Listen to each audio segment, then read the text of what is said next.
Start.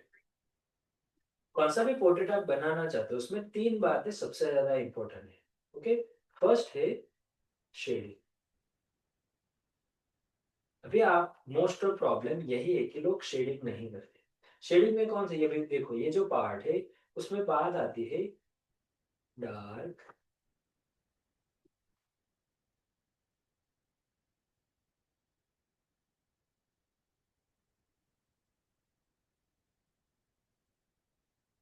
Medium और light tone. Dark है ये पूरा, ये मीडियम है और ये कैसा है, लाइट। तो ये आना चाहिए, तो ये हम अच्छे से सीखेंगे। दूसरा जो है dark to light and light to dark का टोन। फिर आप देखोगे ना, तो ये जो पार्ट है ये कैसा है, थोड़ा टेक्सचर जैसा है। यहाँ पर कैसा है, डार्क है। यहाँ पर कैसा है, स्मूथ है। तो स्मूथ, रफ, फिर डार्क, जो टेक्सचर है, शेडिंग है, वो कैसे देना है, वो भी जरूरी, वो भी आपको आना चाहिए। अब दूसरा यहाँ पर देखो, ये कैसा है, ये डार्क है और डार्क टू लाइट पूरा जा रहा है, तो इसे बोलते हैं वैल्यू स्केल। क्या बोलते हैं, वैल्यू स्केल। तो ये हम सीखना पड़ेगा। ग्रेडियंट आप बोलो, एक टोन, कैसा टोन, एक टोन क्रिएट करता है, फ्लो क्रिएट करता है, तो वो आपके पोर्ट्रेट में होना चाहिए। अगर वो नहीं है तो नहीं हो सकेगा। दूसरा, यहाँ पर लाइट इस साइड से आ रही है, राइट। तो लाइट का पार्ट ये रहा, और लाइट का अपोजिट का क्या होता है, डार्क। तो ये जो लाइट एंड शेडो का जो पार्ट है वो कैसे वर्क करता है, वो हम सीखेंगे step by step, point two point. अभी देखो, दूसरा, आपको लगता है कि लाइट के पूरा अपोजिट डार्क ही रहता है, बट ऐसा नहीं है। यहाँ पर देखो थोड़ा सा व्हाइट जैसा आपको दिखेगा, इसे कहते हैं रिफ्लेक्टेड लाइट। तो ये कैसे करना है वो हम सीखेंगे। अब यहाँ पर देखो, आपका इसको स्क्रीनशॉट मिल जाएगा, आपको ये समझना है एवरीवन, रति सिंह। अब यहाँ पर देखो, बाद में करना सब। तो क्या है मेन, ये जो हाईलाइट का पार्ट है वो सब, यहाँ पर देखो छोटी हाईलाइट, ये पार्ट, तो इसे लाइट एंड शेडो का जो पार्ट है वो हमारे वर्क में होना चाहिए, वो सीखेंगे। ठीक है। और इस तरह ये सारी बातें शेडिंग में होनी चाहिए, तो ये सारी बातें जरूरी है, ये आपको नहीं आती है इसलिए। और इसमें भी बहुत आता है, round shading, texture shading, square shading, अलग अलग किस तरह कैसे यूज करना है। और इसके साथ जो बेसिक जरूरी है, पेंसिल यूज, मटेरियल यूज। क्या सर, आप, हमें तो सब कुछ आता है, हमें तो पेंसिल आता ही है ना यूज करना। नहीं, बहुत सारे टूल्स मटेरियल्स आते हैं, वो सारी बातें मैं आपको बताऊंगा, उसके हिसाब से आपको यूज करना है। तो सिंपल बात है, एक बार आपका शेडिंग आ गया, जो दूसरी बात क्या है, कि वो है एक्यूरेसी। आप कितना भी अच्छा शेडिंग करते हो, लेकिन अगर एक नोज है, ठीक है, तो वो नोज कैसा होना चाहिए, जो साइज है वही साइज, आंख है, समझ लो इतनी आंख है, तो हम बड़ी करेंगे तो क्या होगा। तो अगर आइज इतनी है तो इतना ही आइज का पार्ट होना चाहिए। अंदर इतना है तो ये इतना ही होगा। ये थोड़ा भी छोटा होगा या फिर बड़ा होगा, वर्क नहीं करता। हम हमारे आंख में कुछ भी लग जाए तो कितनी बार सोते हैं, 25 बार देखेंगे, अरे यार मेरे आंख में लग गया, बड़ा हो गया। तो फिर जब हम पोर्ट्रेट बना तो वो क्यों अच्छा ना बनाए। तो वो क्या जरूरी है, एक्यूरेसी। और वो उसके लिए ग्रिड मेथड, फ्री हैंड के साथ कैसे वर्क करना है, बेसिक लुमीज मेथड, वो हम सीखेंगे। ठीक है। और यस, ये एग्जैक्ट सीखेंगे, और इसके लिए हम प्रिंट के साथ ग्रिड मेथड कैसे यूज करना है वो हम सीखेंगे स्टेप बाय स्टेप। और इसके लिए जरूरी है object study. Now most of people यहाँ पर गलती करते हैं, वो ऑब्जेक्ट नहीं बनाते। समझ लो आपने ये आर्ट बनाया, आपको लगेगा नहीं सर हमें आइज नोज में तो ये आइज नोज ये आपने बना दिया, बट ये जो पार्ट है वो आप कैसे बनाओगे। ये पार्ट है तो इसमें ये जो पार्ट है वो कैसे बनाओगे, ज्वेलरी का पार्ट है वो कैसे बनाओगे। अभी यहाँ पर ये पार्ट है तो ये आप कैसे बनाओगे। तो ये सारी बात क्या है, ये पार्ट है तो ये कैसे बनाना है, ये कैसे बनाना है, वो सारी बातें कहाँ पर आती है, ऑब्जेक्ट स्टडी में। तो यहाँ पर हम सीखेंगे कि किस तरह ये कुछ क्लॉथ का पार्ट है, स्टिल लाइफ है, वो किस तरह बना सकते हैं, वो हम कहाँ सीखेंगे, ऑब्जेक्ट स्टडी। और यहाँ पर आपको पता चलेगा कि आपका शेडिंग कितना अच्छा है, क्योंकि इसमें डार्क लाइट मीडियम सब कुछ आएगा। तो शेडिंग अच्छा आया आपका तभी आप ऑब्जेक्ट बना पाओगे, और ऑब्जेक्ट एक्यूरेट होगा, एक्यूरेसी आपके वर्क में आएगी, एक्यूरेसी। उसके बाद जो जरूरी है third, face portion. Face portion यानी कि आप एक अच्छा सा आर्ट बना सकते हो, लाइक शेडिंग अच्छा है, मेजरमेंट अच्छा है, तो आपको क्या जरूरत है, आपको फिर हम सीखेंगे eyes, nose, lips, hair, beard, skin tone, teeth, वो करेंगे, आईब्रो का पार्ट, ईयर्स। तो सारी बातें एक एक पॉइंट हम सारे सीखेंगे, पॉइंट टू पॉइंट, ठीक है। क्योंकि ऐसा नहीं है कि थोड़ी समझ लो हम एक पोर्ट्रेट बनाएंगे और इस पोर्ट्रेट में आईज नोज वही सीखेंगे, तो क्या होगा आपको नहीं पता चलेगा कि दूसरे अगर फेस आ जाए तो कैसे करें। तो ये सारी बातें हम इस 30 दिन में सीखेंगे पॉइंट टू पॉइंट, ताकि आप कौन सा भी पोर्ट्रेट का कोई भी आर्ट वो सब बना सको। दूसरी बात यहाँ पर हम सीखेंगे तो आप जितना ऑब्जर्व करोगे उतना अच्छा रहेगा, ठीक है। और जितने भी आप प्रैक्टिस करोगे अलग अलग जो भी टास्क मिलेगा जैसे भी, आप सबको वो कंप्लीट करना है। यानी कि अभी समझ लो हम एक आर्ट बना रहे हैं, तो उसमें शेडिंग आएगा।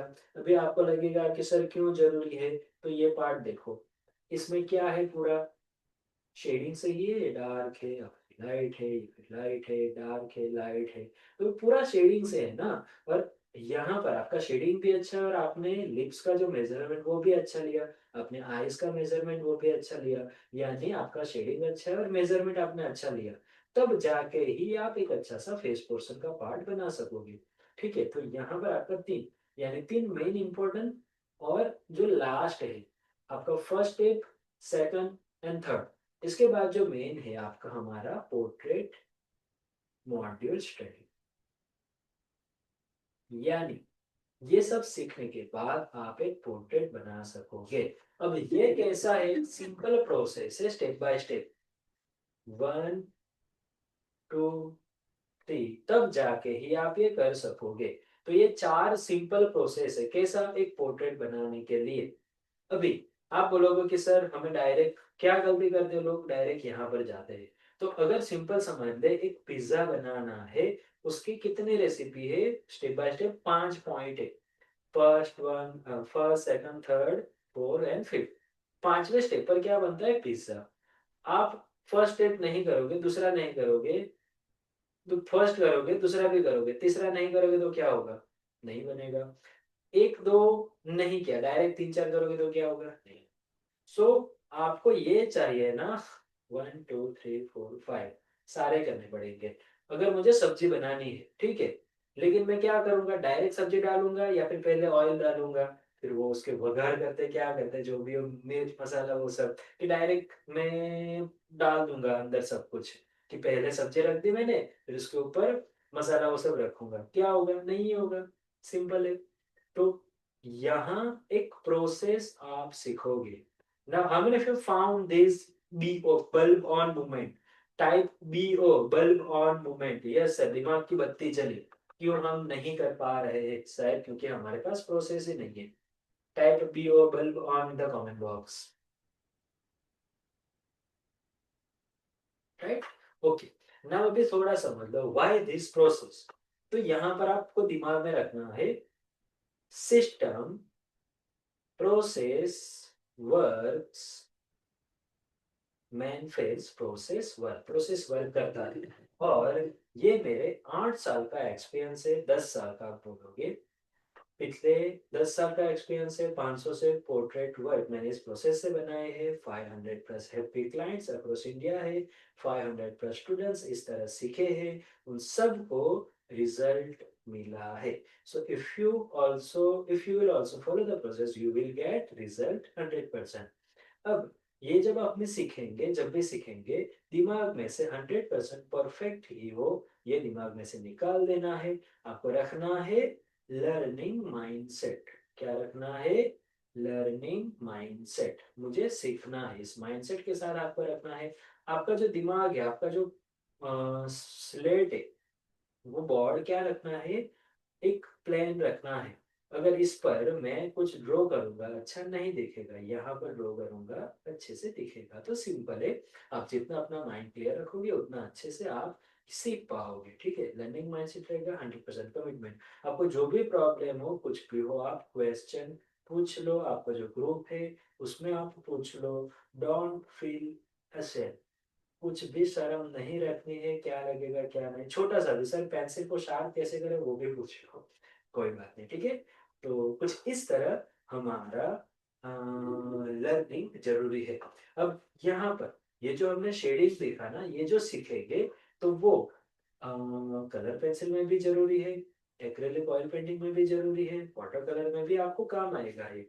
एक्यूरेसी, और एक्रेलिक हो, ऑयल हो, वाटर कलर हो, हर जगह आएगा ही। मैंने बहुत सारे आर्टिस्ट देखे, कलर बहुत अच्छा करते हैं लेकिन उनको एक्यूरेसी नहीं है, उनका शेडिंग ही नहीं है। तो क्या है, क्या मिस हो रहा है, एक्यूरेसी। ठीक है, तो एक्यूरेसी पोर्ट्रेट में बहुत ज्यादा इंपॉर्टेंट है। आप सोचो अगर आपकी एक आंख नीचे हो जाए तो, आपका नोज टेढ़ा हो जाए तो, आपका लिप्स बड़ा हो जाए तो आप क्या करोगे, हम नहीं निकलते भाई। तो सेम हमारा आर्ट भी अच्छा बनाए हम। और तीसरी बार फेस पोर्शन, सारे फेस पोर्शन हम सिंपल सिंपल बनाएंगे। So how if you found this process ultimate, just mind blowing, type MP mind blowing in the comment box, mind blowing, sir ये तो हमने सोचा ही नहीं था, type MP mind blowing in the comment box। Okay, अब ये इस process से ही हम जाएंगे, इसमें अपना दिमाग नहीं लगाना है। ठीक है, type MP mind blowing in the comment box।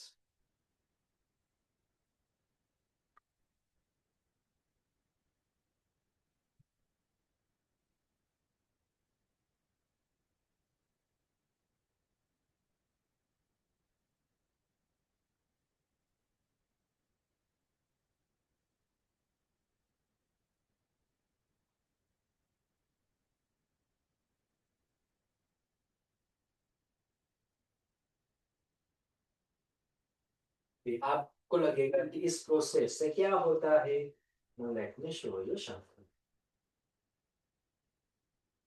C is Varna Das. तो इसी प्रोसेस को फॉलो करके स्टूडेंट में रिजल्ट आया है। Ruchi from Valsad, Nimaben from Surat, Bannadas from Orissa, Aarti ji from Haryana, Sarthak from Mumbai, is from Valsad, and Nitish from UP. और इसमें सबसे पहला स्वकर्म निरतः सिद्धिं विन्दति, आप लिखना है तो लिख लो। आप सबके पास भगवत गीता आपको ले लेनी है, अगर नहीं तो बाजार से ले लेना। भगवत गीता का श्लोक 18 चैप्टर और श्लोक 45 आपको कल डायरी में लिख लेना है। स्वे स्वे कर्मण विरतः संसिद्धिं लभते नरः, स्वकर्म निरतः सिद्धिं यथा विन्दति तच्छृणु। तो आपको ये लिखना है, इसका मीनिंग होता है स्वकर्म, अपने कर्म में निरंतर लगे रहने से क्या होता है, सिद्धि विन्दति, सफलता प्राप्त होती है। तो हमारा 30 दिन का कर्म क्या है, तो हमें पता है, उसी कर्म में हमें क्या करना है, लगे रहना है, क्या होगा, सिद्धि विन्दति, हमें सफलता प्राप्त होगी।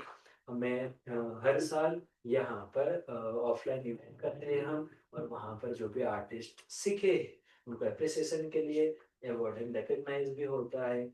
So your dream art is waiting for you. If they can, you can learn, grow and shine. ये कुछ स्टूडेंट्स के आर्ट वर्क है, ये जो बनाए हैं सारे। एंड ऑल्सो इस वन सारे स्टूडेंट के आर्ट है, देखो। So simple, if they can you can, आप भी कर सकते हो। Okay, this is all about for today. क्या है क्या नहीं, जो सरप्राइज है वो आपको मंडे को मिलेगी। क्या है स्पेशल सरप्राइज, ठीक है। सो इन सारी बातों को ध्यान में रखते हुए हम पूरा आपको स्टडी करना है, अच्छे से फॉलो करना है।